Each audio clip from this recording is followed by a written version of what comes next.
دیکھیے، میں اس سے پہلے کہ آپ کے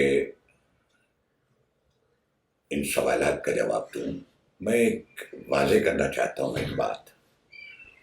دیکھیے، سب مذاہب میں روحانیت موجود ہے۔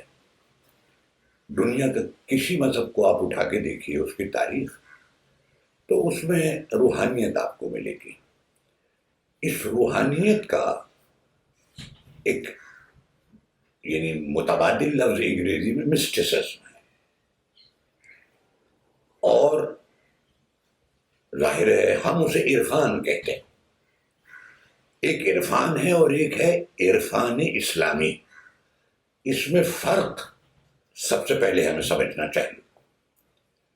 آپ دنیا بھر کے عرفان کا مطالعہ کریں تو اس سلسلے میں بہت تفصیل میں نہیں جانا چاہتا، میں ایک مثال دینا چاہتا ہوں، اور وہ یہ ہے کہ بیشتر مذاہب کے عرفان میں سنیاس بنیادی چیز ہے، دنیا کو ترک کر دینا۔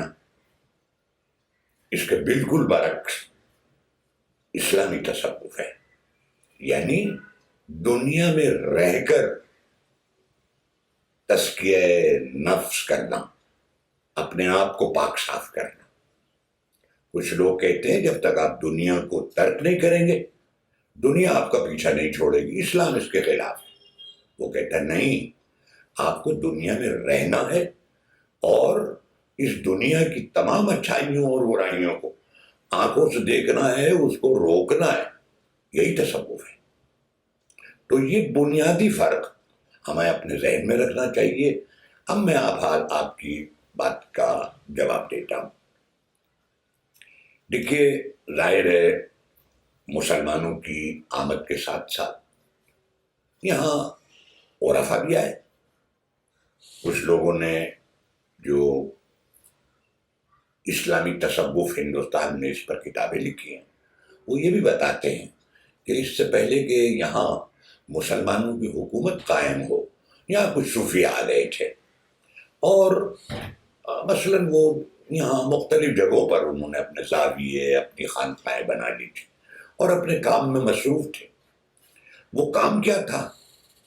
ہندوستان میں ایک کتاب لکھی گئی ہے، شاید وہ ہندوستان کا سب سے بڑا صوفی ہے جس نے وہ کتاب لکھی، اس کا نام ہے کشف المحجوب۔ ان کے لکھنے والے ان کو پیار سے داتا گنج بخش کہتے ہیں، علی حجویری داتا گنج بخش، اور ان کا مزار لاہور میں ہے۔ انہوں نے اس کتاب میں بارہا یہ بات لکھی ہے کہ فلاں صوفی نے تصوف کی یہ تعریف کی ہے کہ وہ صرف خدمت خلق کا نام ہے۔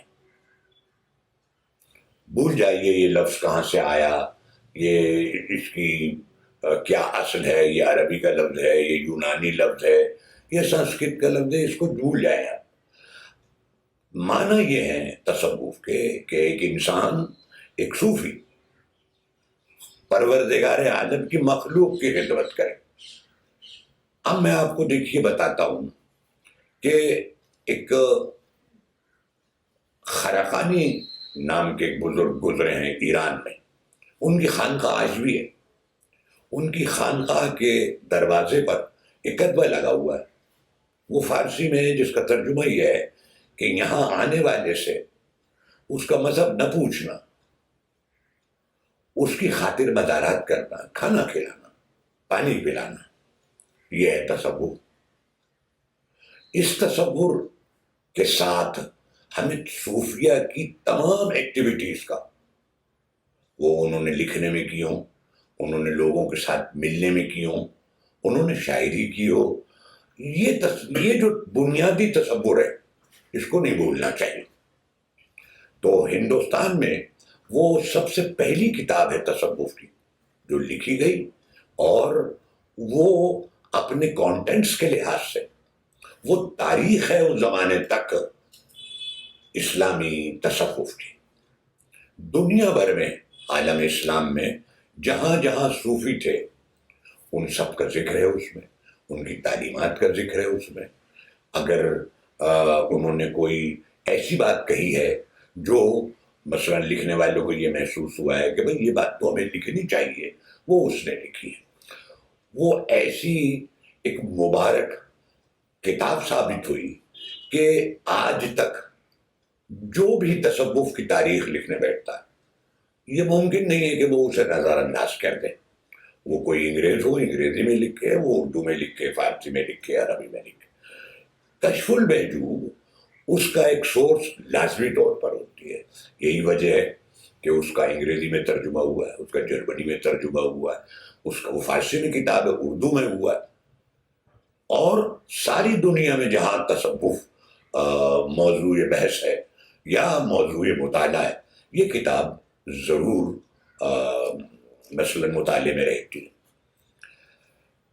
بڑی عجیب بات ہے کہ ان کے بعد جتنے بڑے بڑے صوفیاء آئے، خاص طور پر وہ جو ایران کے راستے سے، وہ ماورا النہر سے بھی آ رہے ہوتے تھے، تو انہیں راستہ یہی اختیار کرنا پڑتا تھا کہ وہ ایران آئیں، ایران سے افغانستان آج کے آئیں، اور وہاں سے آئیں تو وہ لاہور ضرور آتے تھے. کچھ لوگ لاہور رہ گئے، ورنہ کچھ لوگ پھر ہندوستان کے مختلف حصوں میں پھیل جاتے تھے، اپنا کام کرتے تھے. خواجہ معین الدین چشتی وہ لاہور پہنچتے ہیں، کہاں ٹھہرے؟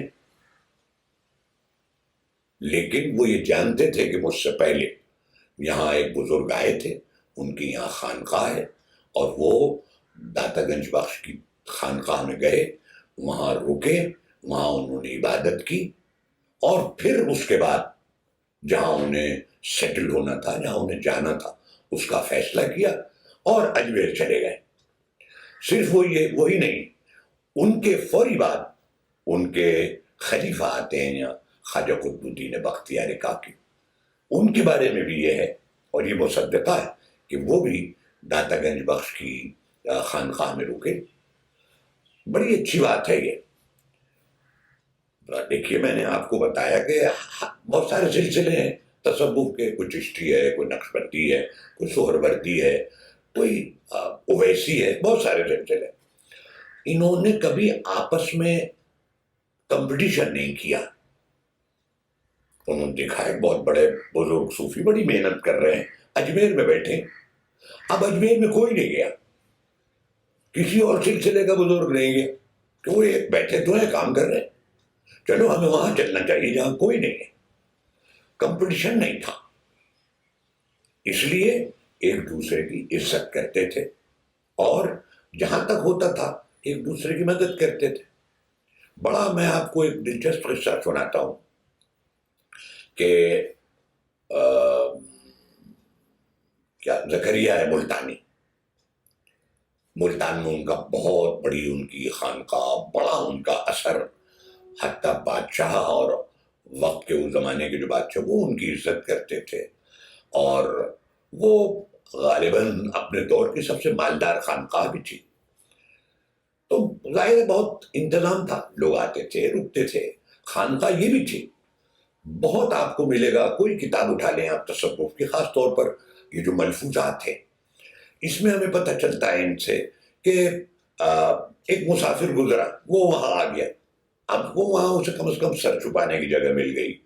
اب وہاں کوئی تخت وقت تو بچھا ہوا نہیں ہے، فرش ہے، تو وہاں سواد بھی سلا دیجئے، کوئی منع نہیں کرتا تھا. تو بہرحال ایک اور بزرگ وہاں پہنچے کہ بھئی وہ وہاں رکیں گے. تو خواجہ صاحب نے، زکریا ملتانی نے، ایک گلاس دودھ کا انہیں بھیجا. اب دیکھیں یہ سب اشارے تھے، کہاں کچھ نہیں، لیکن جن کو بھیجا وہ سمجھ گئے کہ یہ تصوف کی ایک زبان ہے، ایک اشارہ ہے کہ دیکھو یہ جگہ یہ تو بھری ہوئی ہے، اس میں جگہ نہیں ہے، تم یہاں کہاں گئے، ہندوستان بہت بڑا ہے، کہیں اور جاؤ. اب آپ دیکھیے وہ بھی تصوف کی زبان استعمال کرتے ہیں. انہوں نے اس بھرے ہوئے گلاس پر ایک پھول رکھ دیا اور لوٹا دیا. پھول رکھنے سے جو گلاس بھرا ہوا تھا دودھ سے وہ چھلکا نہیں.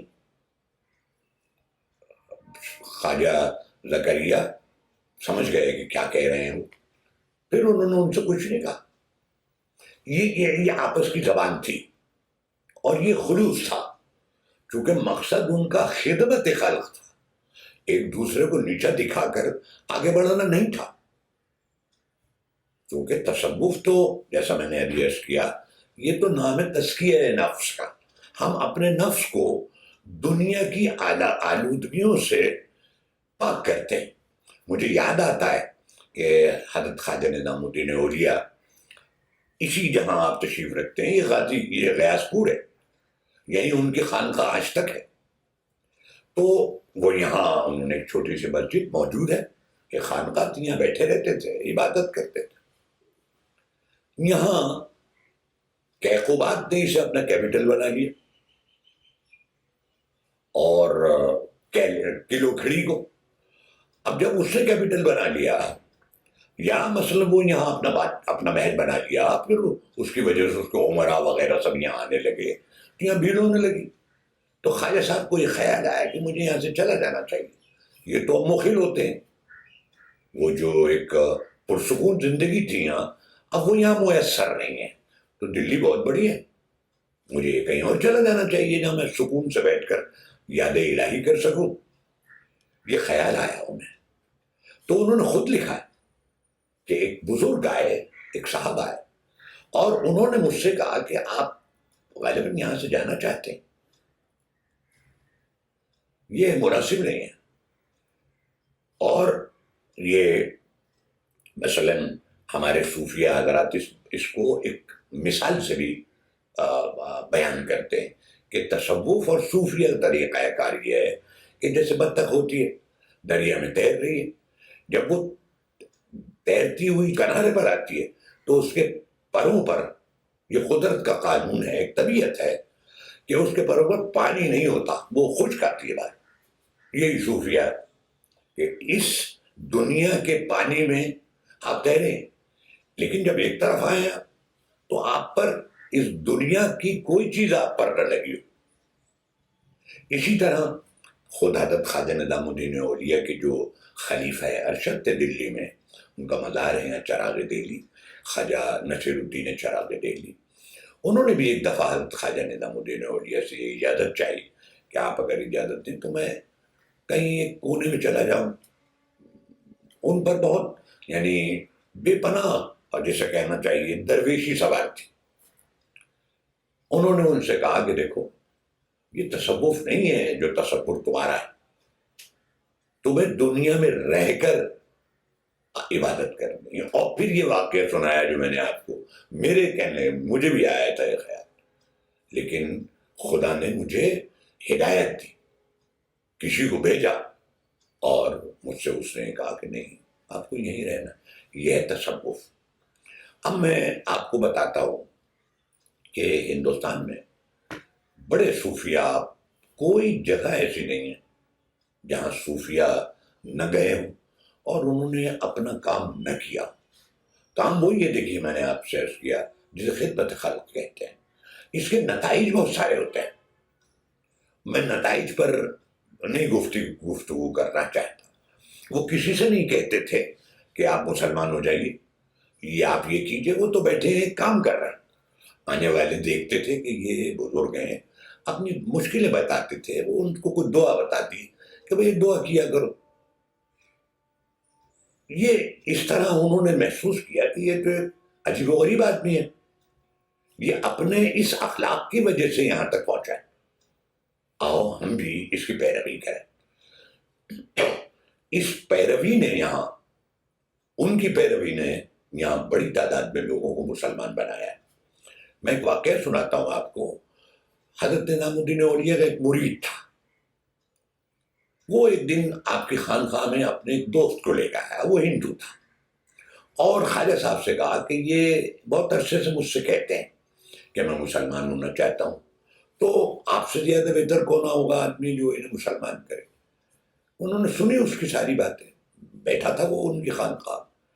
تو انہوں نے ان سے کہا کہ نہیں، یہ اپنے مذہب پر رہیں، اور ایک بات سن لو، انسان کسی کے کہنے سے مسلمان، ہندو یا عیسائی نہیں ہوتا. وہ اپنے مرید سے کہا وہ تمہارا اخلاق دیکھ کر مسلمان ہوگا کبھی، میں کیا مسلمان کروں گا، وہ خود ہو جائے گا مسلمان۔ ہمارے صوفیہ نے اس طرح اسلام کی خدمت کی کہ وہ تو خدمت خلق کرتے تھے۔ آپ، میں مبالغہ نہیں کر رہا، ہزاروں واقعات میں آپ کو سنا سکتا ہوں جو جس کے معنی یہی ہے کہ بنیاد تصوف کی وہ خدمت خلق پر استوار تھی۔ انہی صوفیہ میں کم لوگ ایسے تھے جو پڑھے لکھے نہ ہوں، ایسے لوگ ہوئے بہت، ایسے صوفیہ کہ جو یعنی بالکل ان پڑھ تھے، امی تھے، لیکن اللہ تعالیٰ نے ان کو یعنی ایسا ان پر کرم کیا کہ وہ تصوف میں بہت آگے نکل گئے۔ بہت سارے لوگ ہیں، ان میں کچھ ایسے بھی تھے جن پر جنون تاری، کیسا لکھنا پڑنا، انہیں اپنے تن کا ہوش نہیں ہوتا تھا، لیکن وہ بھی خدا جس کو چن لے جس کام کے لیے، وہ بھی پتہ نہیں کہاں اپنی عبادت سے، خدا کی مہربانی سے، اس کے کرم سے پتہ نہیں کہاں کہاں پہنچے۔ اب خواجہ نظام الدین اولیاء کا بڑا اصرار ہوتا تھا کہ آدمی پڑھے لکھے۔ ان کے ہاں خانقاہ میں ایک صاحب اودھ سے بچپن میں آ گئے تھے، غریب آدمی ہوں گے، وہاں کھانے پینے کو نہ ہوگا گھر میں، تو وہ کسی کے ساتھ دلی آ گئے۔ اب یہاں کہاں وہ کارخانہ تو تھا نہیں، کہیں بیچاروں کا موقع نہیں ملا کام کرنے کا، وہ خانقاہ حضرت خواجہ نظام الدین میں آ گئے، یہاں خدمت کرنے لگے۔ یہاں تو سبھی خدمت کرتے تھے ایک دوسرے کی۔ ان کا نام سراج تھا۔ اب بوڑھے ہو گئے، خدمت کرتے کرتے بوڑھے ہو گئے۔ خواجہ صاحب کا بھی اب آخری زمانہ آ لگا۔ انہوں نے، خواجہ صاحب نے آخری عمر میں بہت سارے لوگوں کو خلافت بھی دی اور مرید بھی بناتے تھے۔ پہلے احتیاط کرتے تھے مرید بنانے میں، لیکن آخر میں جس نے کہا اس کو بیعت کر لیا، ہاتھ دے دیا اپنا، بیعت کر۔ لوگوں نے کہا بھی کہ خواجہ صاحب یہ، تو اس کا کوئی جواب نہیں دیا۔ تو وہ خلفاء بنا رہے تھے، 5-7 لوگ جو ان کے ہاں عرصہ دراز سے خانقاہ میں رہتے تھے۔ کسی نے خواجہ صاحب سے کہا کہ خواجہ صاحب یہ بڑے میاں بچپن میں آئے تھے، اب بوڑھے ہو رہے، آپ ہی کی خدمت کی، روکھی سوکھی یہاں کھائی، کبھی آپ کو چھوڑا نہیں، انہیں بھی خلافت مل جاتی۔ تو خواجہ صاحب نے کہا کہ دیکھو بھائی، یہ پڑھے لکھے نہیں، میرے خلفاء میں کوئی ایسا نہیں ہے جو فارمل اس کی ایجوکیشن نہ ہوئی، یہ پڑھے لکھے ہوتے ہیں، تو مجھے بہت خوشی ہوتی کہ انہوں نے اپنا خلیفہ بناتا۔ تو وہاں ان کے ایک بہت بڑے عالم، ان کے مرید تھے خواجہ صاحب کے، وہ وہاں تھے موجود، نام ان کا میرے ذہن سے نکل رہا ہے۔ انہوں نے کہا خواجہ صاحب میں یہ ذمہ داری لیتا ہوں کہ 6 مہینے میں یہ وہ سارے علوم پڑھ لیں گے جو میں نے عمر بھر میں پڑھے تھے۔ کہنے لگے 6 مہینے کے بعد میں انہیں خلافت دوں گا۔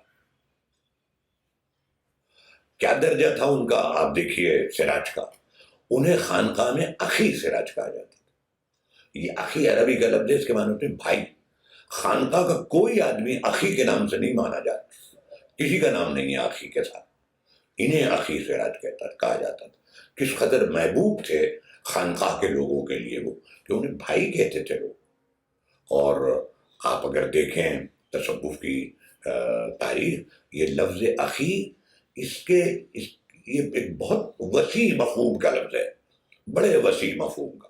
کم ہوئے ہیں صوفیہ ایسے جن کے ساتھ لفظ اخی لگایا جاتا۔ بہرحال انہیں کہا کرتے 6 مہینے کے بعد وہ کاشانی صاحب بھی آئے اور اپنے بزرگ شاگرد کو لے کر آئے کہ حضور والا اب میں شہادت دیتا ہوں کہ انہوں نے ضروری علوم سارے پڑھ لی۔ خواجہ صاحب نے کہا ہم انہیں آج خلافت بھی دیتے ہیں، اور کہا کہ اب آپ کل بنگال چلے جائیں۔ انہوں نے کہا کہ وہاں بنگال میں فلاں بزرگ آلریڈی موجود ہے، مجھے آپ نے آج بنایا ہے خلیفہ، میں ان کا مقابلہ کیسے کروں گا؟ ان کی تو بڑی فالوئنگ ہے وہ. کہنے لگا اللہ آپ کی مدد کرے گا، آپ چلے جائیں. وہ پہلے آدمی تھے جنہوں نے بنگال میں چشتی سلسلے کی بنیاد رکھی، اور کہتے ہیں کہ اس قدر ان کو اللہ تعالیٰ نے مقبولیت عطا فرمائی کہ ان کی خانقاہ وہاں کی ایک بہت بڑی اور مقبول و محبوب خانقاہوں میں آج بھی شمار ہوتی ہے. یہ علم کا تعلق ہے ہمارے یہاں صوفیہ کا. دیکھیے ہمیں فرق کرنا چاہیے، اسلامی تصوف اصلی ہے اور ایک انہوں نے دیکھا کہ بھئی یہ جو صوفیاں ہیں ان کے تو بڑے فالوورز ہیں، بڑے ان کے مرید ہیں، بڑے خلفاء ہیں اور کتنی ان کی عزت ہے. تو کچھ لوگ جو اس لائن کے نہیں ہوتے، جن کا وہ مزاج نہیں ہوتا، وہ محض کاروباری انداز سے اس لائن میں گھس جاتے ہیں. خسرو نے اپنی ایک مثنوی میں ایسے لوگ ان کے زمانے میں بھی تھے، بڑی مذمت کی ہے، بڑی مذمت کی. جہاں اپنے بزرگ حضرت خواجہ نظام الدین اولیاء کا بڑی عزت سے ان کے خلافہ کا ذکر کیا، وہاں ایسے صوفیہ کا بھی ذکر کیا جو دکانداری کر رہے تھے. اب میں آپ سے عرض کروں گا کہ جو لٹریچر ہمارے ان صوفیہ نے پروڈیوس کیا، لیکن جیسا ابھی آپ نے اندازہ لگایا ہوگا، صوفیہ بنیادی طور پر عالم ہے. حضرت خواجہ نظام الدین اولیاء ابتدائی تعلیم متوسط سطح تک بدایوں میں پوری کرنے کے بعد انہوں نے محسوس کیا کہ اب یہاں ایسے غالباً اساتذہ نہیں ہیں زیادہ جو میری تعلیم تکمیل کرنے میں میری رہنمائی کریں. دلی تو بغداد ہند ہے، چلو دلی میں پڑھنے چلیں گے، وہ آ گئے ہیں. اور علوم اسلامی، معارف اسلامی وہ سب پڑھے، اور خاص طور پر وہ فقہ انہوں نے بڑے دھیان سے، یعنی اس کے متخصص ہو گئے. اور یہ چاہتے تھے کہ بھائی جو فقہ جانتا ہے اسے قضاوت مل جاتی ہے، قاضی ہو جاتے ہیں لوگ، فتوے دے رہے ہیں، فیصلے کر رہے ہیں. یہی بننا بھی چاہتے تھے. وہ تو حضرت ہمارے بابا فرید کے یہاں بھائی رہتے تھے، وہ ان کے کہیں آس پاس بیچارے غریب آدمی وہ رہتے تھے، ان سے بھی انہوں نے ذکر کیا. ظاہر آنا جانا رہتا ہوگا. انہوں نے کہا کہ بھائی یہ کیا فقہ کہہ رہا ہوں، تم میرے بھائی کے پاس جاؤ. اور وہ بھائی کے پاس چلے گئے. پھر ان کی دنیا بدل گئی. یعنی میں کہنا یہ چاہتا ہوں کہ وہ اپنے وقت کے کسی عالم سے علم و معارف میں کم نہیں تھے. یہی وجہ ہے کہ ان کی خانقاہ میں اور ان سے وابستہ دلی کے اس دور کے تمام ہی بڑے بڑے عالم وابستہ تھے، ان کے مرید تھے، ان کے خلیفہ تھے. یہ وجہ تھی. اور آپ ان کے ملفوظات دیکھیے، ان کے بارے میں جو اور کتابیں ہیں، جو بعض معاملات یہ علماء حل نہیں کر پاتے تھے، کتابیں ہیں ہماری، فقہ سے متعلق ہیں، حدیث سے متعلق، تفسیر سے متعلق ہیں. ان میں کوئی ایک ایسی چیز آ گئی کہ یہ بڑے بڑے عالم جو ان کے خلافہ تھے وہ ان کی سمجھ میں نہیں آ رہی، وہ نوٹ کر کے لاتے ہوں گے، خواجہ صاحب سے پوچھتے تھے، اور خواجہ صاحب اس سے پہلے کہ وہ اپنی بات پوری کریں خواجہ صاحب اس کو حل کرتے تھے. یہ درجہ تھا خواجہ صاحب کا. بہرحال بڑی خواجہ صاحب نے خود کہا ہے، اور پھر ہمارے ان کے جو خلیفہ ارشد ہند دلی میں تھے خواجہ نصیر الدین چراغ دہلی نے کہا کہ دیکھیے ہمارے بزرگوں میں ہندوستان میں کسی نے وہ کتاب نہیں لکھی. یہ ان کا بیان ہے. ظاہر ہے ہمیں ان کے بیان پر یقین کرنا چاہیے، وہ کیوں جھوٹ بولیں گے. لیکن بہت ساری کتاب ان سے منسوب ہے. حضرت خواجہ معین الدین چشتی کے بارے میں کہتے ہیں کہ انہوں نے اپنے بزرگ ہارون کا ہارون کے جو تھے نام میں مبارک، ان کے ملفوظات لکھے. خواجہ قطب الدین بختیار کاکی نے اپنے بزرگ اور پیر و مرشد خواجہ معین الدین چشتی کے لکھے. لیکن یہ موجود ہے، چھپے ہوئے ہیں. لیکن جن لوگوں نے کام کیا ہے تصوف اور ایمانداری سے کام کیا ہے، اس میں کسی تعصب کو داخل نہیں ہے، کسی طرفداری کو داخل نہیں ہے، وہ یہ کہتے ہیں کہ یہ جنوین نہیں ہے۔ اس کا ایک مسئلے کو حل کرتے ہیں اسی دور کے ایک مورخ ہیں، بہت معروف مورخ ہیں، سبھی جانتے ہیں، ضیاء الدین برنی۔ انہوں نے کتاب لکھی ہے تاریخ فیروز شاہ۔ وہی لکھتے ہیں کہ ان کے زمانے میں، یہ وہ زمانہ ہے، یہ خواجہ نظام الدین اولیا کے مرید ہیں، ان کی خانقاہ میں آتے ہیں، اور جب اپنے فرائض منصبی سے سبکدوش ہو گئے تو انہیں کی خانقاہ میں آ کے مقیم ہو گئے۔ وہیں جہاں آج خواجہ صاحب کا مزار ہے، وہیں پارٹیوں میں امیر خسرو ان کا مزار بھی ہے۔ انہوں نے لکھا ہے کہ آج حضرت خواجہ نظام الدین اولیا کی وجہ سے دلی میں اس قدر تصوف کا چرچا ہے کہ تصوف کی کتابیں چوراہے پہ کھڑے ہو کر بیچی جاتی ہیں اور ہاتھوں ہاتھ بک جاتی ہیں۔ یہ جو پاپولیرٹی تھی تصوف کی کتابوں کی، اس نے پبلشرز کو اس پر آمادہ کیا کہ وہ جعلی کتابیں لکھوائیں۔ عام آدمی کو کیا معلوم کہ دلیل العارفین کس کی کتاب ہے؟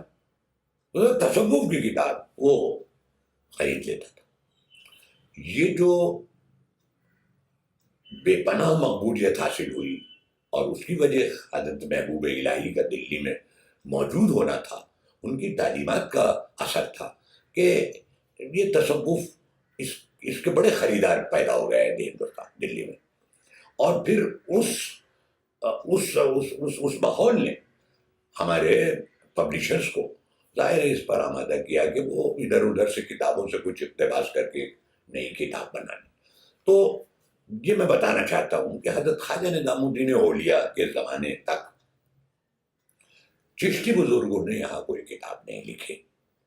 ویسے خواجہ معین الدین چشتی علیہ الرحمہ ان سے منسوب ایک دیوان بھی ہے، لیکن بعد کے لوگوں نے جو محققین ہیں انہوں نے ثابت کیا کہ یہ تو جہانگیر کے دور کے ایک بزرگ تھے، معین حرمی، یہ تو ان کا دیوان ہے، یہ ان کا دیوان ہے ہی نہیں۔ تو دیکھیے، یہ میں ایک بات آپ سے عرض کروں کہ عام جو ہمارے مریدین ہوتے تھے بزرگوں کے، وہ یہ سوچتے تھے کہ ایک بہت بڑے صوفی مثلا خواجہ عطار، فرید الدین عطار، اور وہ تو شاعر بھی تھے، تو میرے پیر و مرشد شاعر کیوں نہیں ہیں؟ اب وہ کہیں سے ڈھونڈ کے کوئی شعر ویر ان سے وابستہ کر دی، منسوب کر دی۔ ارے بھائی وہ تو فلاں صاحب، دیکھیے علی حجویری داتا گنج، وہ تو کتاب لکھی ہے انہوں نے، میرے پیر نے کتاب کیوں نہیں لکھی؟ بس ایک کتاب کسی سے کہا، پڑھے لکھے لوگ بہت تھے، آج بھی ہوتا ہے کہ بھائی کتاب لکھ دو، منسوب کر دیتا۔ میں اس میں بڑی دلچسپ بات بتاتا ہوں۔ کشف المحجوب میں داتا گنج بخش نے ایک بڑی دردناک بات لکھی ہے۔ یہ فقراء یہ اس کے حق میں بھی نہیں ہوتے تھے کہ اپنی کتاب پر آتھر کے حیثیت سے اپنا نام لکھیں۔ وہ لکھتے ہیں کہ میں نے بہت سے رسالے لکھے تھے تصوف کے مختلف موضوعات پر، لوگ آتے تھے میرے پاس، انہوں نے کہا استاد آپ نے، مرشد آپ نے کتاب لکھی، ہمیں پڑھنے کے لیے، اور وہی لے جاؤ۔ وہ واپس نہیں کرتے تھے، اپنے نام سے وہ لکھوا کر بانٹ دیا کہ تو میری کتاب۔ انہیں معلوم ہوا تو انہوں نے کتاب میں لکھا ہے کہ میں نے اس کتاب پر اپنا نام اس لیے لکھ رہا ہوں کہ میرے ساتھ یہ گزر چکی ہے۔ دیکھ رہے ہیں آپ؟ تو یہ تصوف کی دنیا میں ایسے لوگ بھی تھے۔ تو ہر طرح کے لوگ ہوتے ہیں نا، تو کچھ لوگ ہیں جو تاجر ہیں، جو دنیا دار ہیں، وہ ساری چیزیں بھول کر وہ سب کچھ کرتے ہیں جس کی تصوف اور اسلامی تعلیمات اجازت نہیں دیتی۔ یہ سب ہوتا تھا۔ تو اب ہمیں یہ تو سمجھ لینا چاہیے کہ خواجہ نظام الدین اولیا تک ہمارے جو بزرگ صوفی چشتی بزرگ تھے، انہوں نے کتاب نہیں لکھی۔ پہلے آدمی ہیں جنہوں نے کفارہ میں کہتا ہوں ادا کیا ہے چشتی بزرگوں، اب وہ ہیں دلی کے ہیں، لیکن وہ دکن چلے گئے تھے، گیسو تراش۔ انہوں نے اتنی کتابیں لکھی کہ ان کو آپ شمار نہیں کر سکتے. بہت بڑے عالم، بہت بڑے لکھنے والے، اور ہر کتاب ان کی پڑھنے سے تعلق رکھتی ہے. انہوں نے اہم کتابیں جو تھیں تصوف کی، جہاں جو دوسرے عرفاء نے لکھی تھی، اور وہ یہ محسوس کرتے تھے کہ یہ اس لیول کی ہیں کہ عام آدمی سے سمجھ نہیں سکتا. ان کی شرح کرتے تھے، ان کی شرح کرتے تھے وہ. تو ان کی بہت ساری کتابیں. تو میں تو عام طور پر اپنے دوستوں سے کہتا ہوں کہ صوفی سلسلے میں کفارہ ادا کیا انہوں نے اپنے سارے بزرگوں، اور وہ ساری کتابیں ان کی ملتی ہیں. بعض شائع بھی ہو گئی، لیکن اس کا یہ معنی نہیں ہے کہ دوسرے سلسلے کے لوگوں نے کتابیں نہیں لکھی. بہت ساری ہمیں کتابیں ملتی ہیں. خاص طور پر میں ذکر کرنا چاہوں گا حضرت خواجہ نظام الدین اولیاء سے وابستہ دو لوگوں کا. ایک خود ان کے مرید حسن سجزی دہلوی، اور ایک وہ ان کے مرید نہیں تھے لیکن ان کے، جن کا میں نام لینے والا ہوں، ان کے والد اور ان کے دادا وہ سب حضرت خواجہ نظام الدین اولیاء اور ان کے مرشد بابا فرید کے مرید ہوا کرتے تھے. وہ بنیادی طور پر تاجر تھے، بڑے تاجر تھے، اور کرمان سے آئے تھے. ان کا نام تھا امیر خرد کرمانی.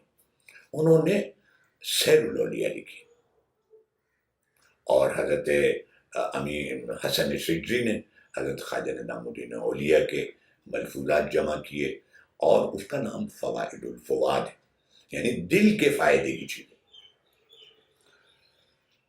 میں ان کے مزار پر گیا ہوں، اورنگ آباد میں ہے.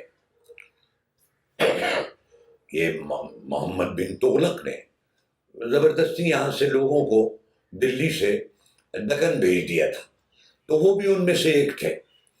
تو جب میں وہاں پہنچا تو سن تو میں نے رکھا تھا، وہ ایک مسجد میں ہے، دور ہے آبادی سے، اس کے صحن میں وہ مزار ہے. ایک باقاعدہ جیسا مزار ہوتا ہے، چوڑا جتنا ہوتا ہے اور لمبا. ایک ان کے برابر میں بالکل پتلی سی ایک مزار کی شکل صورت کی ایک چیز ہے. تو میں نے یہاں پڑھا تھا کہ انہوں نے حضرت خواجہ نظام الدین اولیاء کی مجالس میں بیٹھ کر مثلا فرض کیجیے 100 صفحے ان کی گفتگو کے لکھے تھے، لیکن جب وہ لکھنے بیٹھے اس کو صاف کیا تو مثلا کوئی 50-60 صفحے ایسے رہ گئے جو شامل نہیں کر سکے. تو انہوں نے فوائد الفواد، ان کے ملفوظات کے 50-60 صفحے پر مشتمل چیزیں، کچھ صفحے بچ گئے. تو انہوں نے مرتے وقت یہ کہا کہ میں اس کو ایک کتابی شکل نہیں دے سکا. میں یہ چاہتا ہوں کہ یہ کسی اور کے ہاتھ نہ لگے. کوئی کاروباری کے ہاتھ لگ گیا تو پتہ نہیں کیا کرے گا. میں جب مروں تو اسے میرے برابر میں کسی گڑھے میں رکھ دینا، میری ہی طرح اس میں یہ میرے ساتھ. تو وہ جو ایک پتلی سی چیز ہے، وہ اس میں وہی صفحے جو حسن سجزی، جن کو یعنی ملفوظات کو حضرت محبوب الہی کے شکل ایک کتاب کی نہیں دے سکے تھے. دیکھیے اس فوائد الفواد کو دستور العمل کہتے ہیں چشتی سلسلے کا. کون سا مسئلہ ایسا ہے جس کا ذکر اس کتاب میں نہ ہو؟ اب مثلا مسئلے یہ ہیں، نماز روزے کی بات ہے، خدمت خلق کی بات ہے، اور ایک سما ان کے یہاں ہوتا ہے چشتی بزرگوں کے سما کے سلسلے میں معاملہ ہے. مسئلے مسائل ہیں، حدیث ہے، فقہ ہے، شعر و شاعری ہے. ان سب کے بارے میں چونکہ وہ جو اس کے مرتب ہیں، اس کے جامع ہیں، اس کو جمع کرنے والے، وہ خود بہت بڑا عالم ہے، وہ بہت بڑا شاعر ہے اپنے دور کا. اسے سادی ہند کہتے تھے. تو وہ تو کوریدتے تھے خواجہ صاحب سے معاملات کو سمجھنے کے لیے، کوریدتے تھے. خواجہ صاحب نے ایک بات کہی، انہوں نے محسوس کیا کہ خواجہ صاحب نے جو کچھ کہا ہے اس سے بات واضح نہیں ہو رہی، اس کے دونوں معنی نکل رہے ہیں، مخالفت بھی اس مسئلے کی نکل رہی ہے اور موافقت بھی. تو وہ چھڑ دیتے تھے مسئلے کو. ایک سوال کر دیا کہ خواجہ صاحب آپ کا غالباً یہ مطلب ہے. اب خواجہ صاحب اس کی توضیح کرتے تھے. ہاں بھائی میرا یہی مطلب ہے. مثلاً اس میں شعر بھی ہیں. خود حسن سجدی نے ان کے سامنے شعر پڑھا اور خواجہ صاحب نے اس پر واہ واہ کہا. خود خواجہ صاحب نے شعر پڑھا, انہوں نے اس کو لکھ لیا. یہ اس وجہ سے اسے چشتی بزرگوں کا دستور العمل کہتے ہیں. اور جو میں نے آپ سے عرض کیا کہ ان صوفیہ کے درمیان کوئی مقابلہ نہیں تھا, یہ تو ایک دوسرے کی عزت کرتے تھے. کوئی سلسلہ ایسا نہیں ہے خواجہ صاحب کے بعد, وہ سہروردی ہو, وہ نقشبندی ہو, وہ کوئی بھی ہو, جس نے اس کتاب سے فائدہ نہ اٹھایا. عجیب و غریب کتاب ہے. دیکھیے میں تو طالب علم ہوں, میرے ایک دوست تھے بروس, امریکن ہیں, انہوں نے اس کا انگریزی میں ترجمہ کیا اور میری ان سے ملاقات کبھی ایران میں ایک دفعہ ہو گئی. وہ 8 دن کے لیے آتے, میں بھی ایک سیمینار میں 8 دن کے لیے تھا, ایک ہی ہوٹل میں تھے, تو ہم بیٹھ جاتے تھے. وہ دیکھیے وہ اورینٹلسٹ نے ہم سے زیادہ کوشش کی ہے ہمارے معاملات کو سمجھنے کی. وہ اسلام ہو, تصوف ہو, ہماری تہذیب ہو, معرکۃ الارا کتابیں لکھی ہیں انہوں نے جو انصاف پسند ہے. اورینٹلسٹ میں ایک اور گروہ بھی ہے جنہوں نے اس لیے اسلام کا مطالعہ کیا, اس لیے تصوف کا ایک مطالعہ کیا, اس لیے ہماری تہذیب کا مطالعہ کیا کہ وہ اس میں کیڑے نکالے. وہ ان میں سے نہیں تھے. میں دیکھتا تھا وہ گفتگو کرتے تھے جیسے یعنی ایک عاشق ہیں تصوف کے اور حضرت محبوب الہی. انہوں نے اس کا انگریزی میں ترجمہ کیا فوائد الفوائد, اور مجھے دی انہوں نے کہ بھئی اسے بھی انٹرسٹ ہے. اور میں نے ان سے کہا کہ یہ میرے لیے بڑے افتخار کی بات ہے کہ آپ یہ کتاب مجھے دے رہے ہیں. کہنے لگے مجھے خوشی اس لیے ہو رہی ہے کہ میں ایک ایسے آدمی کو دے رہا ہوں جو کم از کم ان مسائل کو جانتا ہے.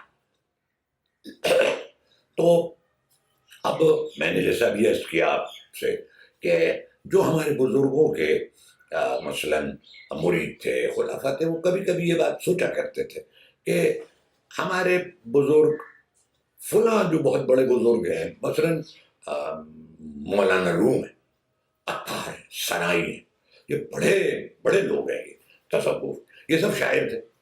بھائی میرے مرشد بھی شاعر ہو. تو منسوب کر دیا گیا, جیسا میں نے ابھی آپ کو بتایا, دیوان خواجہ معین الدین چشتی سے منسوب. میری یہ مراد نہیں ہے کہ یہاں ہندوستان میں ایسے شعراء, ایسے صوفیہ نہیں تھے جو شاعر نہیں تھے, لازمی طور پر تھے.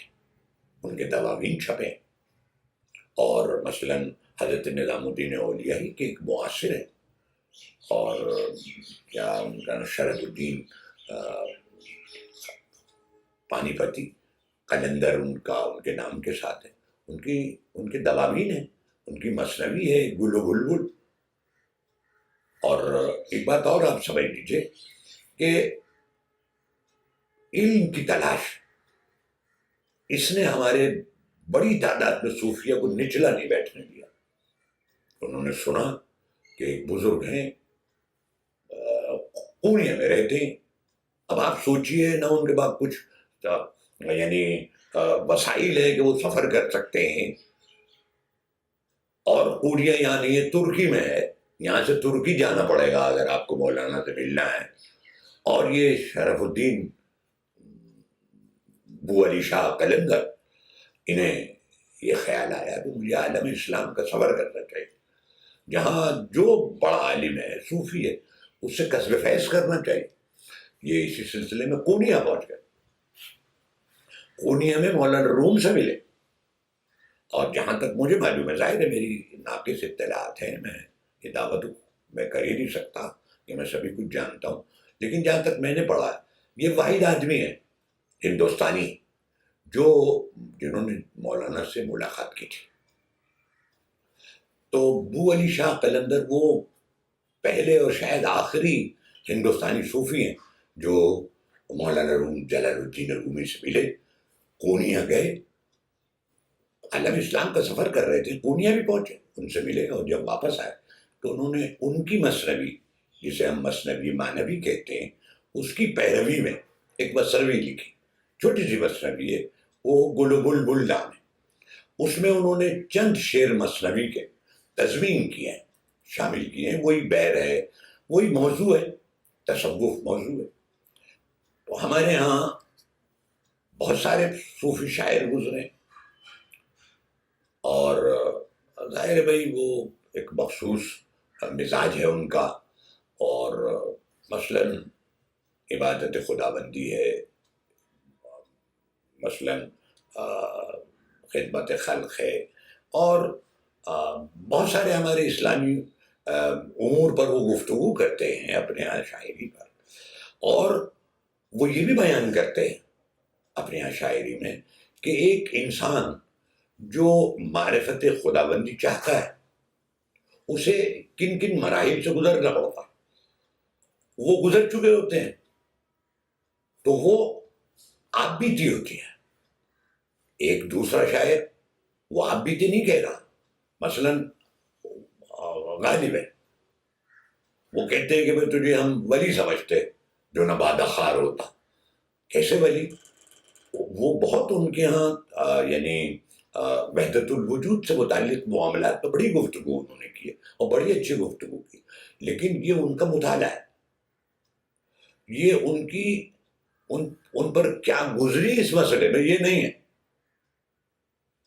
اس کے برخلاف عطار نے کتاب لکھی منطق الطیر. وہ یہ بتاتے ہیں کہ انہوں نے مثلاً ایک پرندوں کی کہانی ہے وہ، کہ وہ پرندے کس طرح اپنے پیر و مرشد سے مل جاتے ہیں، اور یہ پیر و مرشد خالق کائنات ہے. تو اب انہیں کن کن مرحلوں سے گزرنا، وہ سارے ان مراحل سے گزر رہے ہیں. تو پرندوں کی زبانی وہ اپنی کیفیت بیان کر رہے ہیں. اور یہی فرق ہے ایک عام شاعر اور ایک صوفی شاعر میں. ایک عام شاعر جو دیکھ رہا ہے وہ آپ کو بیان کر رہا ہے، ایک صوفی جو محسوس کر رہا ہے وہ بیان کر رہا ہے. میں دیکھیے ایک شعر آپ کو سناتا ہوں. کس قدر صوفیہ کے ہاں معاملات کو بیان کرنے میں اتنا ایقان، اتنا اعتماد ہوتا ہے کہ وہ عام شعراء میں پیدا ہی نہیں ہو سکتا. اور اگر وہ اس طرح کا احساس پیدا کرنا چاہتے بھی ہیں تو ہمیں محسوس ہونے لگتا ہے ارے میں یہ غالب اور یہ کہہ رہے ہیں. یہ محض ان کا مطالعہ ہے، یہ ان کا مشاہدہ، ان پر یہ کیفیت گزری نہیں ہے. ایک شعر ہے کسی صوفی کا، ذوق، دیکھیے کس قدر تیقن ہے جسے کہتا ہے کہ ذوق فنا نہ یافتئی ورنہ در نظر خوشتر از بہار بود جلوہ خلا. تم نے فنا کے معاملے اور ان وہاں تک پہنچنے کے مراحل سے تم گزرے ہی نہیں. اگر تم گزر گئے ہوتے تو تمہیں احساس ہوتا کہ یہ جو خلا تم دیکھ رہے ہو اس کا مقابلہ تم بہار سے کر رہے ہو اور اظہار افسوس کر رہے ہو. تمہیں بہار اور خلا میں فرق ہی نہیں محسوس ہوتا. یہ اس کا ایقان ہے، یہ اس کے دلی کیفیات نے اس کو یہ بات بتائی ہے کہ حقیقت یہ ہے. کیونکہ بہار بھی ہمیشہ نہیں رہتی، خلا بھی ہمیشہ نہیں رہتی. ان دونوں میں کوئی فرق نہیں، کوئی فرق نہیں. اہمیت تو اس کی ہے جو دائمی ہے، دائمی تو پروردگار ہے اور کوئی چیز نہیں. تو اب دیکھیے ہمارے امیر طوطی ہند امیر خسرو، ظاہر ہے وہ وابستہ ہیں حضرت محبوب الہی سے. خانقاہ جاتے ہیں ان کی، وہاں وہ دیکھتے ہیں کہ خواجہ صاحب کو سما سے بڑا تعلق خاطر ہے. اور ان کے یہاں سما میں جو غزلیں پڑھی جاتی ہیں وہ حمد میں ہوتی ہیں، نعت میں ہوتی ہیں. میں صوفی شاعری اور سما کے بارے میں ایک بات بتانا چاہتا ہوں آپ کو. دیکھیے ہمارے ہاں اسلامی تصوف کی تاریخ پر کتابیں ہیں، انگریزی میں، فارسی میں، اردو میں اور زبانوں میں بھی. اسی طرح صوفیہ کے تذکرے بھی لکھے گئے ہیں جس میں ان کے احوال لکھے ہیں. اب دیکھیے بہت سارے ہمارے صوفیہ ایسے آپ کو ملیں گے کہ ان کا انتقال سما میں ہوا. کسی زبان میں، ہر زبان میں شاعری ہے. میں آپ سے یہ عرض کرنا چاہتا ہوں کہ بغیر کسی استثناء کے ہم یہ دعویٰ کر سکتے ہیں کہ یہ فارسی یا اردو شاعری کا ایک عجیب و غریب تاثر ہے کہ میری نگاہ میں یہ قاتل ہے. بیسیوں عرفا جو صاحب حال لوگ تھے وہ شعر سنتے سنتے مر گئے. پتہ چلا سما میں بیٹھے دیکھا کہ وہ تو موجود ہی نہیں ہے، روح پرواز کر چکے ان کی. یہ کسی زبان میں نہیں ہے، خاص طور پہ فارسی میں موجود ہے. بیسیوں عرفا ایسے جو شعر پڑھتے پڑھتے مر گئے، سنتے سنتے مر گئے. کیا تاثر ہوتا ہے اس میں. اب میں اور آپ دنیا دار لوگ ہیں، معاف کیجیے گا میں نے آپ کو بھی اپنے ساتھ لپیٹ لیا. میں کم از کم مجھ پر ظاہر ہے اچھا شعر میں بھی جھومنے لگتا ہوں، لیکن وہ نوبت نہیں آتی. تو اس شعر میں اس صوفی کے مزاج کا ایک عجیب و غریب عنصر ہوتا ہے کہ اس کو وہ وہاں پہنچا دیتا ہے جہاں وہ کوشش کر رہا ہوتا ہے پہنچنے کی، یعنی واصل بحق ہو جانا. یہ کسی زبان کی شاعری میں نہیں ملے گا آپ کو. ہمیں اردو میں بھی ملتا ہے اور فارسی میں تو بہت بہت. یہ ہے اصل خصوصیت صوفی شاعری کی. اب مثلاً تو ہم ابھی گفتگو کر رہے تھے طوطی ہند حضرت امیر خسرو کے بارے میں کہ وہ حضرت خواجہ نظام الدین اولیاء خانقاہ میں جاتے تھے، وہاں سما کی مجالس میں شرکت کرتے تھے اور وہ دیکھتے تھے کہ ان کے جو مرشد ہیں وہ سر دھنتے ہیں شعر پر. کبھی کبھی خواجہ صاحب اجازت دیتے تھے کہ تم بھی پڑھو، وہ بھی اپنے شعر پڑھتے تھے. ایک دفعہ ایسا ہوا کہ انہوں نے ایک شعر اپنا پڑھا. انہیں یہ معلوم تھا کہ خواجہ صاحب بہت پسند کرتے ہیں سعدی شیرازی کو، تو ایک اپنا شعر پڑھنے کے بعد انہوں نے سعدی شیرازی کی غزل پڑھی کہ یہ غزل چونکہ سعدی کی ہے میرے مرشد کو پسند آئی، مجھے اپنا شعر نہیں سنانا، مجھے یہ کوشش کرنی چاہیے کہ میرا مرشد خوش ہو. تو انہوں نے سعدی کی غزل سنائی اور وسط کے عالم میں خواجہ صاحب کھڑے ہو جاتے تھے اور کھڑے ہو کے جھومنے لگتے تھے، جسے آج کے خانقاہ کے لوگ جو مجاور ہیں اور اپنے آپ کو کہتے ہیں کہ ہم جانشین ہیں ان کے، وہ انہیں رقص کرنا کہتے ہیں. ارے وہ راک اینڈ رول کرتے تھے؟ بالکل نہیں. وہ تو کھڑے ہو گئے اور سر ہل رہا ہے ان کا بس اس طرح. ایک دفعہ خواجہ صاحب پر یہ کیفیت طاری تھی، خسرو بھی کھڑے ہو گئے اور انہوں نے بھی مثلاً ہاتھ پیر ہلانے شروع کر دیے. خواجہ صاحب نے منع کر دیا انہیں کہ نہیں خسرو، یہ تمہارا کام نہیں ہے، یہ تمہارا کام نہیں ہے، تم اس اسٹیج پہ نہیں پہنچے ہو، وہ مرحلہ تم سے دور ہے جو صوفیہ پہنچ جاتے ہیں اور ان کو اجازت ہے کہ کھڑے ہو کر وہ جھومنے لگے ہیں کسی سے، تم نہ کر رہے. انہوں نے منع کر دی. یہ احتیاط کا عالم تھا جسے یہ کہتے تھے کہ میں مر گیا اور خدا کے سامنے پیش ہوں گا تو یہ کہوں گا، وہ مجھ سے پوچھے گا کہ میرے لیے لائے کیا؟ نماز روزہ تو دنیا کرتی ہے، کیا چیز خاص لائے ہو تو میں پیش کروں گا اس ترک اللہ کو. وہ ترک اللہ کہا کرتے تھے حضرت امیر خسرو کہ اس کے سینے کا سوز لایا ہوں اللہ تعالیٰ آپ کے لیے، یہ میں نے پیدا کیا ہے، اس کا یہ آپ کے لیے لایا. یہ مقام تھا ان کا، لیکن منع کر دیا انہیں کہ نہیں مجھے یہ نہ کرنا. تو وہ ایسے شعر کہنے لگے کہ جو وہ یہ سمجھتے تھے کہ خواجہ صاحب کو پسند آئیں گے. اس میں تصوف کا یہ عنصر ہوتا تھا. خواجہ صاحب نے ان کو یہ باقاعدہ ان سے کہا کہ خسرو میں یہ چاہتا ہوں کہ تم سب کے صفحانی میں کہا کرو، اور پھر اس سب کے صفحانی کی خود ہی تعریف کی کہ اس میں محبوب کے سراپا کا بیان ہونا چاہیے، اس کے بالوں کا، اس کے حسن کا، اس کی خوبصورت آنکھوں کا یہ بیان ہونا چاہیے، تم یہ شعر کہا کرو. یہ بات انہوں نے کہی. خواجہ صاحب خود صاحب ذوق آدمی تھے، بہت شعر پڑھتے تھے، بڑے شعر یاد تھے انہیں. انہوں نے دو ایک شعر خود بھی گائے، خاص طور پہ خسرو کی تعریف میں جو شعر انہوں نے کہا اس میں تو حیرت ہے کہ کیا مقام تھا خسرو کا ان کی نگاہ میں. اور انہوں نے اس کا لب لباب یہ ہے کہ ایک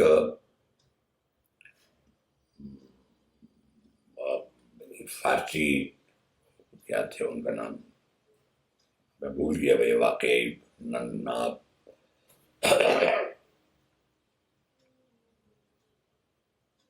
ہاں، تو ایک ایرانی شاعر گزرے ناصر خسرو، تو انہوں نے اس شعر میں یہ کہا ہے کہ فرق ہے دونوں میں، یہ میرا خسرو ہے، یہ ناصر خسرو نہیں. یہ بات انہوں نے شعر میں کہی.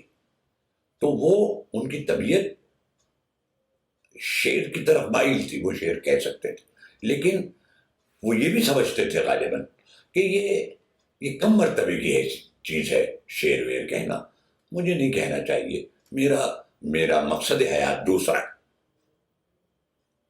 یہ ان کا ایٹیچیوڈ تھا. اب دیکھیے خسرو ہیں ہمارے، ان کے معاصر ان کے دوست ہیں حسن نصیر جی، جنہوں نے فوائد الفوائد جمع کی ہے، خواجہ صاحب کے ملفوظات. وہ شاعر ہیں، انہیں سعدی ہند کہا جاتا. یہ کم بڑا یعنی خطاب اور نام نہیں ہے جو ان کو دیا گیا. لیکن ان کی غزلیں خواجہ صاحب کے مجلس سما میں نہیں پڑھی جاتی تھی.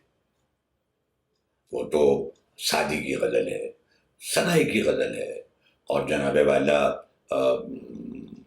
عطار کی غزل پڑھی جا رہی ہے، اور اس زمانے کے جو اور شعراء تھے صوفیہ، اور وہ صوفی نہ بھی ہوں، ان کی غزلیں پڑھی جاتی تھی جس میں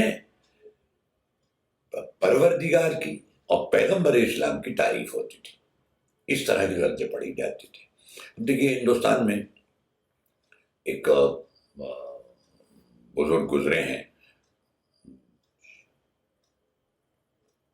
نیاز بریلوی، ان کا دیوان چھپا ہے، وہ 19ویں صدی کے آدمی ہیں. میں نے وہ دیوان چھپا ہوا پڑھا ہے. آپ یقین جانیے کوئی غزل آپ ایسی نہیں بتا سکتے جسے پڑھ کر یہ احساس نہ ہو کہ یہ عام آدمی شعر نہیں کہہ رہا. اس کے ہاں تو ایک مقصد حیات ہے اس کا، یہ کہیں پہنچنا چاہتا ہے، اور وہاں پہنچنے تک جن مراحل سے گزر رہا ہے، جو کیفیت اس پر طاری ہوتی ہے، یہ تو ان کا بیان کر رہا ہے. 18ویں صدی کے دیکھیے بہت بڑے بزرگ ہمارے یہاں گزرے ہیں. وہ بے دل دہلوی ہیں، عبد القادر بے دل دہلوی. دیکھیے میں ان کو، ان کے جنہوں نے ان کے احوال لکھے ان کے دور کے بھی، انہیں ایک صوفی شاعر کی حیثیت سے بیان پیش کیا. ظاہر ہے وہ صوفی تھے، لیکن وہ کسی سلسلے سے وابستہ نہیں تھے، نہ ان کا کوئی سلسلہ ہے، یہ کسی نے نہیں لکھا. ہاں انہوں نے تصوف پر کتابیں پڑھی تھی، خاص طور پر ابن عربی کہ تو وہ حافظ تھے، اور ان کے ہاں تصوف کے سلسلے میں ابن عربی بڑا اہم نام ہے صوفیہ کے ہاں، کہ انہوں نے تصوف کے اصول اور اس کے مقاصد کو مدون کیا تھا کہ سما کیا ہے یہ ہوتا ہے، استغنا کیا ہے وہ یہ ہے، اور جناب والا ترک دنیا کسے کہتے ہیں صوفیہ کے یہاں یہ ہے. تو یہ اصول جو تصوف کے، اس کو مدون کیا تھا انہوں نے اپنے یہاں. وہ پہلے آدمی ہیں ایسے، ساری کتابیں عربی میں ان کی، اور یہ حافظ ابن عربی ہیں ہمارے بے دل دہلوی. ایک چیز جو ان کے ہاں یعنی مجھ جیسا ایک طالب علم ان کے کلام کو آسانی سے سمجھ نہیں سکتا. میں تو 4-5 دفعہ ان کے اشعار پڑھتا ہوں، میری سمجھ میں نہیں آتا. خاص طور پر وحدت الوجود پر جو وہ گفتگو کرتے ہیں اپنے اشعار، وہ میری سمجھ میں نہیں آتا. اقبال نے جو ان کا ذکر کیا، اقبال ظاہر ہے آپ جانتے ہیں وہ صوفی نہیں ہے، لیکن وہ زندگی کو فلسفیانہ نگاہ سے دیکھنے کی ان کو اللہ تعالیٰ نے یہ خصوصیت ودیعت کی تھی. انہوں نے بھی خوب بے دل کو ایک صوفی کے حیثیت سے نہیں دیکھا بلکہ ایک فلسفی کی حیثیت سے دیکھا. اور انہوں نے ایک برکسن، یہ ایک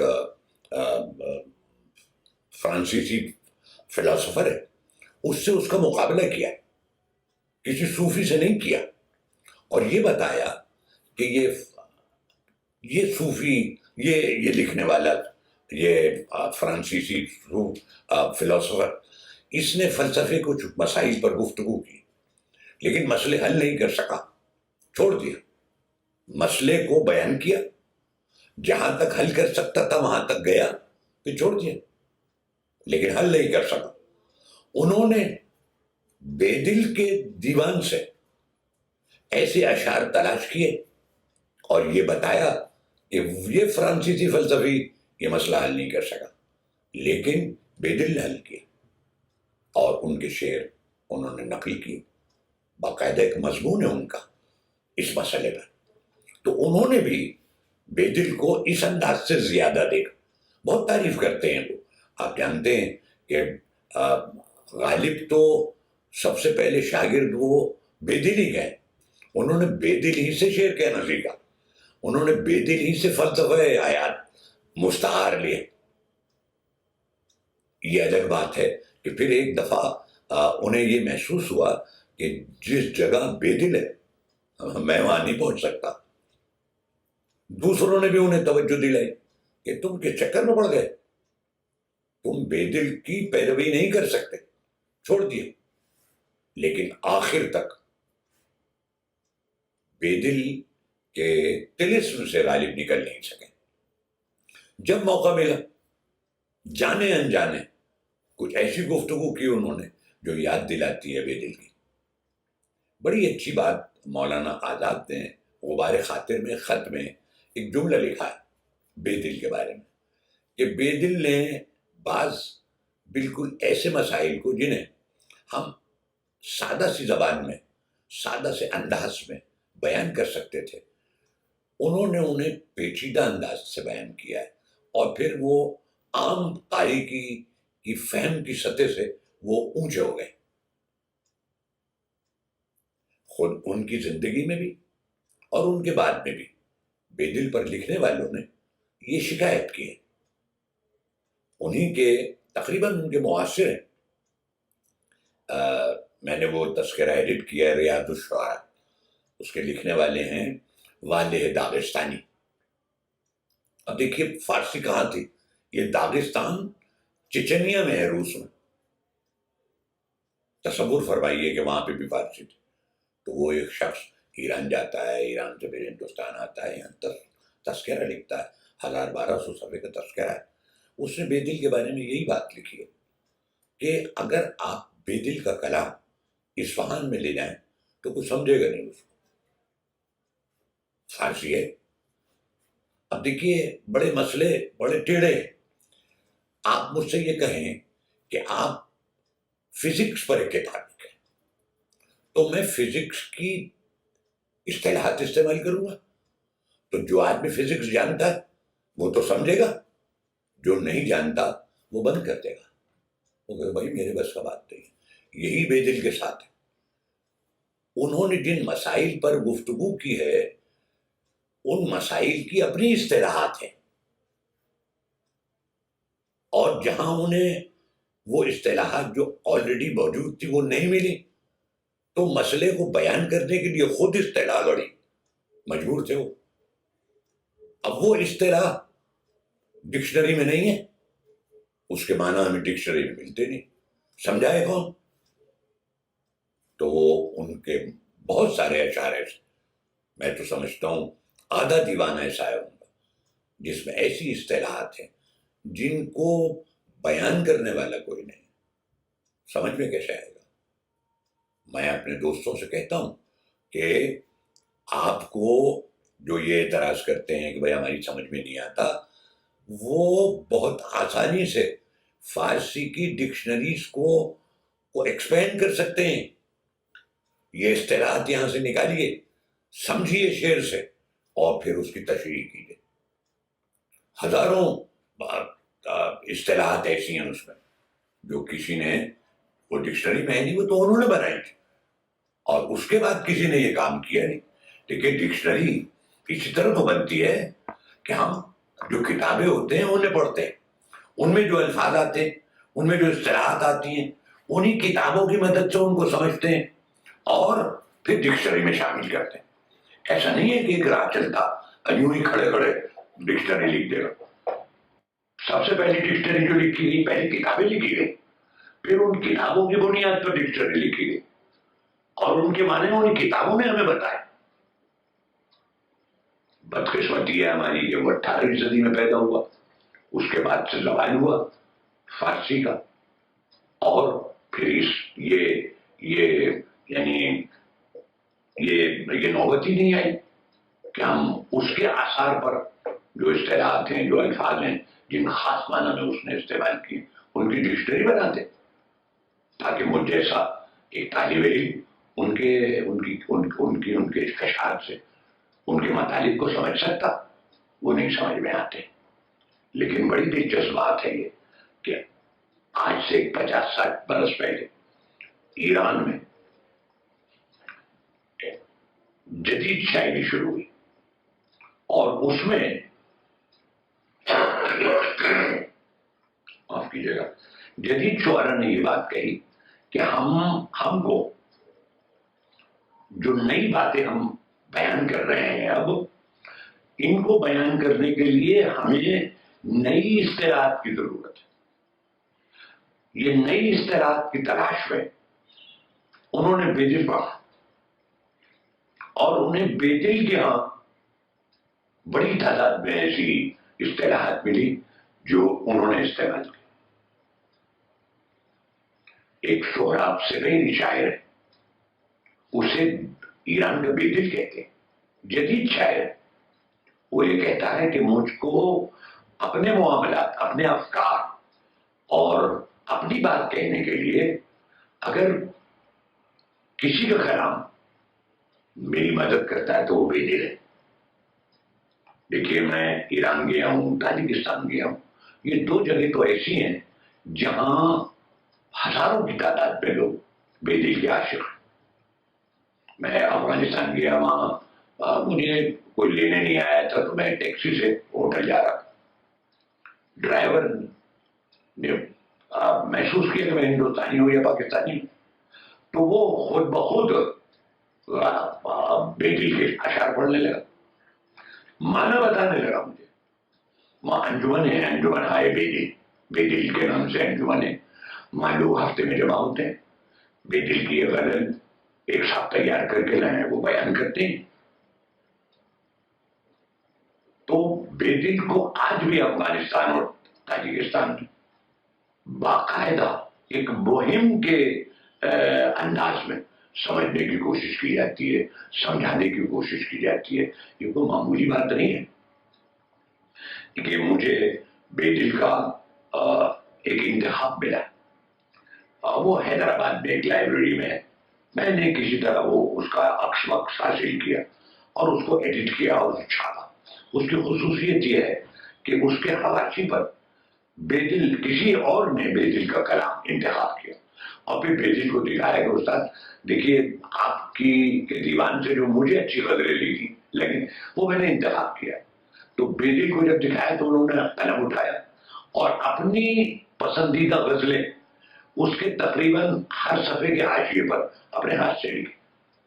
یہ اس کی خصوصیت تھی. میں نے وہ چھاپا، وہ ایران سے بھی چھپا، ہندوستان سے بھی چھپا. اب ظاہر ہے یہاں تو مارکیٹ نہیں ہے، لیکن افغانیوں نے بھی اسے خریدا. اس نے افغانستان میں کسی ایک اسکالر نے اسے خریدا یا اس تک پہنچی وہ کتاب. تو مجھے ٹیلی فون کیا اور اس نے کہا، دوست ہے میرے، انہوں نے کہا کہ میں نے فلاں غزل اس میں نکالی، اور جو سب سے پہلے جو دیوان بیدل کا چھپا تھا وہ افغانستان سے چھپا تھا. ایک خلیلی صاحب تھے اور بہت بڑے آدمی، بہت بڑے شاعر بھی تھے. وہ افغانستان کے ایمبیسڈر مصر میں رہے وغیرہ وغیرہ. پھر ان کے لڑکے خلیلی صاحب ہندوستان میں یہ افغانستان کے سفیر رہے اور وہ بالکل میرے ہم عمر رہے. اور یہیں سے انہوں نے بی اے کیا دلی یونیورسٹی سے، پھر ایم اے کیا پولیٹیکل سائنس میں. تو انہوں نے کہا کہ میں نے وہ غزل خلیلی صاحب نے جو مرتب کیا ہے دیوان وہ نکالی. جب میں نے یہ کام کیا تھا اس میں کہ اس خلیلی صاحب کے دیوان جو انہوں نے چھاپا ہے اس سے مقابلہ کیا تھا، اور مقابلہ کرنے کے بعد جو فرق تھا، الفاظ اس میں کچھ ہے اس میں کچھ ہے، وہ سب فٹ نوٹس پہ نقل کیے تھے. تو انہوں نے مجھے بتایا کہ دیکھیے وہ آپ نے نقل تو کر دی لیکن اپنی رائے نہیں دی. جو اس میں الفاظ ہے اس غزل میں وہ ایگزیکٹلی وہ نہیں ہے جو خلیلی صاحب کیا ہے، لیکن میں نے محسوس یہ کیا کہ جو الفاظ آپ نے جو انتخاب چھاپا ہے اس میں آئے ہیں وہ ان سے بہتر ہے جو خلیلی صاحب کے اس میں. اس طرح توجہ سے پڑھتے ہیں لوگ. میں ایک بزرگ کو وہاں جانتا ہوں، ہندوستان بھی آئے ہیں، درویش آدمی ہے، انہیں نہیں معلوم ہوتا میں رات کو کہاں کھانا کھاؤں گا، غریب آدمی ہے، لیکن وہ سب سے بڑے بے دل شناس مانے جاتے ہیں افغانستان میں. انہوں نے بتایا کہ جناب میں جو فقیر آدمی ہوں، میرے گھر جمع ہوتے ہیں لوگ، ایک چائے پیتے ہیں، مجھ سے اس کے معنی پوچھتے ہیں، میں بتاتا ہوں اگر میرے بس کا ہوتا ہے، ورنہ اور جو صاحب ذوق وہاں موجود ہوتے وہ اس کے معنی بیان کرتے ہیں. اور یہ میرا ہی گھر نہیں ہے، کابل میں 20 گھر ایسے جہاں بے دل کو سمجھنے کے لیے مجلسیں قائم ہوتی ہیں. یہ بے دل کی صورتحال ہے خاص طور پر افغانستان اور تاجکستان میں. میں خاتمے کے طور پر آپ سے عرض کرنا چاہوں گا کہ دیکھیے تصوف ایک طریقہ زندگی ہے. ہمیں زندگی کیسے گزارتی ہیں یہ ایک مخصوص طریقہ ہے ہمارے صوفیہ کی زندگی کا. اس طرح کی زندگی گزارنے والے آج بھی ہیں، لیکن جو شہرت ہندوستان میں تصوف کو مثلا خواجہ نظام الدین اولیاء کے دور میں تھی، اس کے بعد 19ویں صدی تک جو عالم تھا خاص طور پہ دلی میں، اب وہ صورتحال نہیں ہے. اب ہم بہت زیادہ دنیا دار ہو گئے، ہم دنیا کے پیچھے دوڑ رہے ہیں، کوئی کسی کی سننے کے لیے تیار نہیں. ہم مقابلہ کرتے ہیں باہر کی دنیا سے اپنا، تو اس میں تو تصوف ہماری مدد نہیں کرتا. تصوف تو یہ ہے کہ آپ ایک اسٹیج تک پہنچ گئے، آگے بڑھنے کی کوشش کی اور آگے بڑھنے کی کوشش کیجیے اور آگے بڑھنے کی کوشش کیجیے، اور الٹیمیٹلی آپ ایسی جگہ پہنچ جائیں گے کہ جس آگے بڑھنے کی جس کی تلاش تھی وہاں پہنچ گئے. اب یہ دنیا وہ نہیں ہے. میں یہ نہیں کہہ رہا کہ ایسے لوگ ابھی نہیں اب نہیں ہیں، لیکن اب وہ سب غیر معروف ہے، ان کی کوئی نہیں سنتا. وہ کیوں سنائیں گے؟ ہمارے خواجہ نظام الدین اولیاء اور بزرگ جو تھے وہ کسی کے گھر تھوڑی جاتے تھے کہ بھائی آ جاؤ ادھر اب میری بات سن لو. وہ تو کونے میں بیٹھے تھے. آپ آج بھی جا کے دیکھیے ان کی خانقاہ چھوٹی سی خانقاہ، چھوٹی سی مسجد، کچھ نہیں ہے. آپ کو تعجب ہوگا وہ دیکھ کر، لیکن لوگ آتے تھے آ رہے لوگ. تو اب وہ تلاش نہیں رہ گئی عام آدمی میں. لیکن تصوف اپنے طور پر اس کی تعلیمات تو وہی ہے جو اسلام کی ہے، لیکن انہوں نے اسلام کی تعلیمات میں سے کچھ تعلیمات کا انتخاب کر لیا تھا جن کا تعلق عوام الناس سے تھا، کہ ان کی زندگی ان تعلیمات پر عمل کر کے عام زندگی سے بہتر ہو سکتی ہے. وہ انتخاب کر لیا تھا. مثلا خدمت خلق، خدا پیغمبر اسلام کو آپ دیکھیے، ان کی زندگی بھی یہی تھی. وہ بیمار دیکھنے جا رہے ہیں، ان سے ایک واقعہ ہے بڑا عجیب و غریب کہ انہیں اللہ تعالیٰ نے یہ انتخاب کرنے کا موقع دیا کہ تم ہمارا چاہتے ہو یا فقیری؟ تو آپ نے کہا کہ مجھے تو فقیری چاہیے، اور ان سے منسوب ہے الفقر و فخر، فخر ہی میرے لیے باعث فخر ہے، یہی تصور ہے، یہی تصور ہے۔ خواجہ نظام الدین اولیاء کی درگاہ میں بار بار اس لیے نام ان کا لے رہا ہوں کہ ان کے بارے میں مصدقہ اطلاعات ہمارے پاس، مصدقہ کم ہیں ایسے صوفیہ جن کی زندگی کے بارے میں اتنی تصدیق سے معاملات ہمیں معلوم ہو، جتنے خواجہ صاحب کے بارے میں معلوم ہے کہ ادھر لوگ آ رہے ہیں، پیسے دے رہے ہیں، نظر و نیاز ہو رہی ہے، شام کو دیکھا ایک بھی پیسہ نہیں، ایک بھی پیسہ۔ وہ جب مرنے لگے تو اپنے خادم کو بلایا اقبال کو کہ دیکھنا مجھے کچھ تشویش ہے، کہ جی کہیں کی تشویش ہے؟ کہ بھائی دیکھو جا کر کہیں گھر میں میرے خاندان میں کہیں رکھا تو کوئی چیز نہیں ہے۔ تو آ کے بتایا کہ حضور یہ اتنے پیسے، یہ لنگر آپ کھلاتے ہیں ان کے، ارے کہہ لے لنگر کے اسے بانٹو، اسے دو کسی کو ضرورت مند، اسی لیے تو تشویش۔ یہ زندگی تھی میاں میرے۔ اب نہ وہ لوگ ہیں اور ہیں تو ہم نہیں جانتے انہیں، یہ تصور ہے۔